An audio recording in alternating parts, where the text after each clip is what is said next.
Hola a todos, feliz tarde, qué bueno saludarles una semana más, espero que la estén pasando muy bien, que todo esté yendo muy bien. Acá estamos pasando todavía, uy Dios, un poquito de frío, pero bueno, no pasa nada. Todo es pasajero, es una estación más, luego ya se nos va a venir la primavera, empieza a calentar un poquito más. Quiero empezar recordando una canción que la hemos hecho un himno para todos y el coro dice así: Tú eres todo poderoso, eres grande y majestuoso, ¿no? Y yo creo que hoy me atrevo a asegurar, con temor a equivocarme, que esta canción es un himno para todo el cristiano latinoamericano, ¿no? Para todo el mundo cristiano, aunque no faltarán pues las sectas o los garachur que quizás no la canten, pero para la inmensa mayoría esta canción es icónica. Y con esta canción tengo una anécdota. Fue la primera que aprendí a tocar en guitarra. Y aunque hoy me parece sencilla por sus cuatro acordes, es que ese fa, ¿no? Ese fa mayor por momentos te hacía considerar si cambiarte al bajo, y los guitarristas entenderán de lo que estoy hablando. Pero esta canción nos habla de Jesús como un ser todopoderoso, que nada es imposible para él. Y lo que más me encanta es que es digna de él, ¿no? Porque él es todopoderoso. Pero no vamos a hablar ni de la historia ni el argumento de esta canción, ni tampoco de Danilo Montero. Hoy vamos a hablar de mi papá. Y no hablo de Pedro Páez Senior, sino hablo de Jesús. ¿Y por qué hablar de Jesús? Porque Jesús es guay. La vida es un instante, y más que pensar en vivir sin freno, vale la pena frenar y meditar en mi presente, en quién soy y para dónde voy, teniendo siempre en mente que mi pronto futuro es eterno. Soy Paecistan y esto es Podcast Instantáneo. ¿Quiénes de pequeños no invadieron la habitación de sus padres? ¿Quiénes no disfrutaban de ese lugar? ¿Quiénes no jugaron al avioncito con su papá? ¿Quiénes no hicieron de su cama un brinca-brinca o un saltarín? ¿Cuántos no abandonaban su habitación a mitad de la noche porque algo nos asustaba y salíamos corriendo directo a la cama de ellos y allí amanecíamos? ¿A cuántos no nos llegó a asustar un cachorro de lo que fuera? Un gatico, un perrito, hasta un pollo nos hacía correr. Y simplemente nos asustábamos e íbamos en busca del Padre. Y qué sensación de paz cuando nos levantaban y nos sostenían en los brazos, lejos de cualquier amenaza.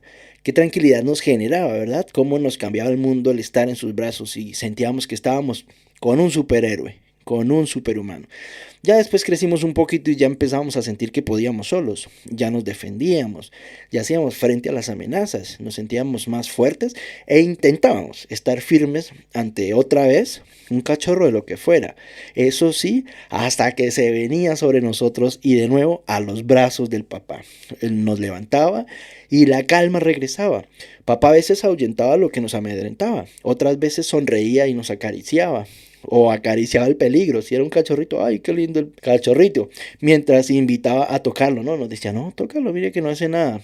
Luego, cuando ya estuvimos un poco más grandes, pues nos habíamos vuelto amigos del peligro, entre comillas, ¿no? Ahora ya le poníamos nombres y pasábamos horas hablándoles, acariciándoles, los levantábamos, los cuidábamos y compartíamos tiempo con lo que fuera, el perrito, el gatico, lo que fuera.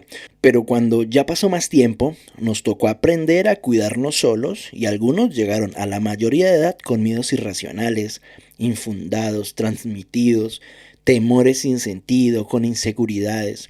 Otros simplemente decidieron irse. Se alejaron, se marcharon hacia cualquier lugar porque ya padre no representaba a ese cuidador, sino un obstáculo para la diversión, para el desenfreno, el escape. Y por más que padre quería cuidarnos, para muchos representaba un estorbo que no tenía razón en lo que decía y aconsejaba, lo que es la soberbia de la adolescencia, ¿no? Lo que es la rebeldía de la adolescencia. Ahora, infortunadamente, todos los padres no siempre han representado ese héroe para sus hijos. Muchos no fueron ese ejemplo a seguir, no fueron esa guía, muchos no estuvieron y eso marca la vida de muchas maneras, mucho más de manera negativa que positiva, pero lo más hermoso del mundo es encontrar ese Jesús tan guay y que recoge a esos hijos abandonados y les brinda todo el amor que quizás les faltó, porque Jesús es experto en restaurar corazones, vidas y hogares.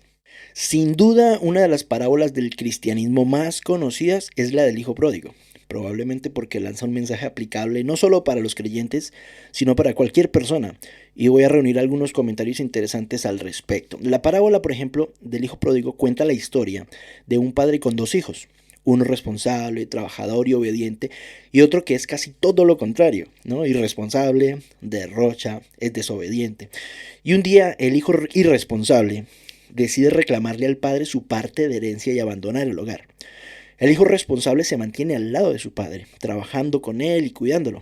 El irresponsable, por el contrario, malgasta su herencia de mala manera. Pasa un tiempo y cuando ya se ha gastado todo, irresponsablemente ya se gastó todo, ya no tiene techo, no tiene comida, lo ha perdido todo. En esa circunstancia se da cuenta de lo que ha hecho, se arrepiente y decide volver con su padre. El hijo pródigo cometió muchos errores con sus actitudes inconsecuentes, porque por un lado creyó que el dinero era la causa principal de la felicidad y que debería ser valorado por encima de todo, pero ya sabemos que justamente el amor al dinero es la raíz de todos los males. Este es el perfecto ejemplo. Pero además, deshonra a su padre porque pidió la herencia antes de que se muriera, insinuando su irrelevancia como padre y la falta de amor de él como un hijo. Además, actuó con libertinaje, gastando el dinero de manera irresponsable, como si eso nunca le fuera a faltar. Se descontroló tanto que desperdició sus bienes. Y por obvias razones todo empezó a agotarse hasta el final. Falló también por no haberse preparado para ninguna tarea, no tenía conocimientos necesarios para laborar en algo para subsistir, pero además confió en las personas equivocadas, porque cuando ya lo hubieron acabado le dieron la espalda y se quedó solo. La historia del hijo pródigo aún es muy actual y es un excelente paralelo con la realidad que vivimos. Esto sucede porque gran parte de las personas siguen considerando a los bienes materiales y al éxito financiero más importante que sus relaciones familiares y de amistad. ¿Qué podemos aprender con el hijo pródigo? Pues aprendemos que los placeres, lejos del camino de la rectitud, son temporales y que después traerán incomodidad y tristeza. Pero sobre todo, si algo podemos observar es que Dios nos recibe como somos y que cuando el arrepentimiento es sincero y estamos dispuestos a postrarnos para recibir el perdón, Él lo espera de brazos abiertos. Eso no significa que los errores sean ignorados, pero más vale para el padre la vida del hijo y su intención de reparar su falla que insistir en culparlo por su equivocación. De niños, cuando a veces nos equivocábamos, cuando nos llamaban la atención, pues ¿qué hacíamos? Como que nos agachábamos, ¿no? Bajábamos la cabeza y aceptábamos el error. Con agachar la cabeza estábamos aceptando el error. ¿Y qué hacía nuestro padre? En lugar de castigarnos, muchas veces no lo hacía. Más bien nos hablaba con ternura, nos aconsejaba y en lugar de castigarnos nos abrazaba. Y nada hay tan hermoso como el sentirse perdonado, ¿verdad? Jesús es guay. Jesús es guay porque Jesús es ese Padre amoroso que nos perdona. Jesús no se complace en castigarnos, Él ama olvidar nuestros pecados, olvidarlos, lanzarlos al fondo del mar y ya no volverse a acordar de ellos. Jesús disfruta amar a sus hijos. Jesús es guay, ¿por qué? Porque nunca abandona. Ojo, pero que esto no se confunda con ese Jesús que mira de lejos al altivo y no es de esperar menos. Recientemente escuché de un conferencista hablar que uno de los pecados que Jesús aborrece y no tolera en lo absoluto es la soberbia, porque un hijo soberbio que se vuelve sabio en su propia opinión no le resulta para nada agradable. Pero Él no abandona, Él no discrimina, Él recibe y perdona. Él restaura y restablece a ese hijo que reconoce sus faltas. Recordemos que a un corazón arrepentido y humillado, Él no rechaza. Una historia similar al del hijo pródigo, pero contemporánea, le ocurrió a un chico que nació en un hogar cristiano a finales de los años 80. Fue presentado a Dios, le llevaban a la escuela dominical, donde aprendía sobre el amor de Dios, la obediencia, la Biblia, sobre David, Sansón, Adán y Eva, Moisés, etc. Cuando se hizo adolescente, creyó que estar en la casa de padre era aburrido y la curiosidad le empezó a llevar a tomar decisiones contrarias a las que le habían enseñado. Empezó a sentir nuevas sensaciones, a probar nuevas decisiones, que lo único a lo que lo llevaba era estar más lejos del Padre. Después de varios años, cuando había vivido perdidamente y había experimentado de todo, pues sintió ese gran vacío existencial que tiene la forma de Jesús. Sentía que nada en todo el mundo era satisfactorio. Le faltó todo, espiritualmente hablando, y materialmente también. Le faltaba de todo. No le quedó de otra que acercarse de nuevo a su Padre, con la cabeza agachada y con vergüenza por todo lo que había hecho en rebeldía, ¿Qué creen que hizo Jesús cuando le vio de nuevo? Comportarse como un padre comprensivo. Cuando este chico reconoció, y aquí hay una clave espectacular, por no decir que mágica, porque no suena muy apropiado el término, pero es que reconocerle al padre que te equivocaste y que estás arrepentido tiene un resultado impresionante. Este le reconoció que la decisión que había tomado fue completamente desacertada, pero que sobre todo con esa decisión sabía que lo había entristecido. El padre no hizo nada más sino abrazarlo y restituir su condición de hijo. Desde ese momento yo es que no me imagino lejos de la casa, no me imagino lejos de Jesús, porque que me hubiera dado una segunda oportunidad de poder estar en su casa, de alimentarme de su provisión, me convirtió en un admirador, un adorador suyo. Encontrar en él tal grado de comprensión, de gracia y amor es sobreacogedor y un acto para recordar durante todo el resto de mi vida. Recuerdo como si hubiera sido anoche, cuando me arrodillé a un lado de la cama de mi mamá y le pedí que me ayudara a orar.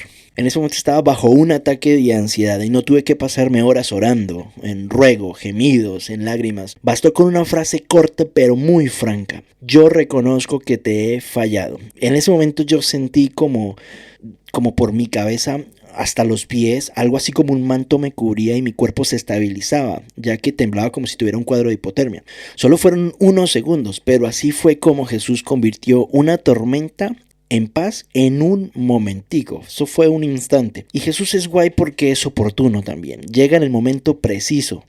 Conozco la historia de una señora que pretendió quitarse la vida, pero no pudo porque el que se la había dado le tenía planes a futuro, como tener una familia y 4 hijos, de los cuales uno de ellos le gusta la música y grabar reflexiones en formato podcast. Jesús llega en el momento preciso a cambiar destinos y a darles sentido eterno. Desde el principio de la historia de la humanidad, vemos que Dios siempre tuvo el interés de relacionarse cercanamente con el ser humano y también la gran necesidad del hombre de esta relación, pues solamente estando unidos con nuestro Creador estamos plenos y llenos. Y al hablar de una relación del ser humano con Dios, se debe resaltar que uno de los privilegios más grandes que Dios nos ha dado en su gracia es el de ser hijos de Él y poder nosotros llamarle Padre. Juan 1:12 es de esos versos hermosos que hay en la palabra de Dios, porque dice: mas a todos los que le recibieron, a los que creen en su nombre, les dio potestad de ser hechos hijos de Dios. Y esta palabra es muy hermosa porque gracias a Jesús podemos experimentar el amor verdadero. Jesús es guay porque cuando lo busqué, le pude encontrar. Él es el mejor padre y eso ha sido una de las dichas más grandes de mi vida porque pude experimentar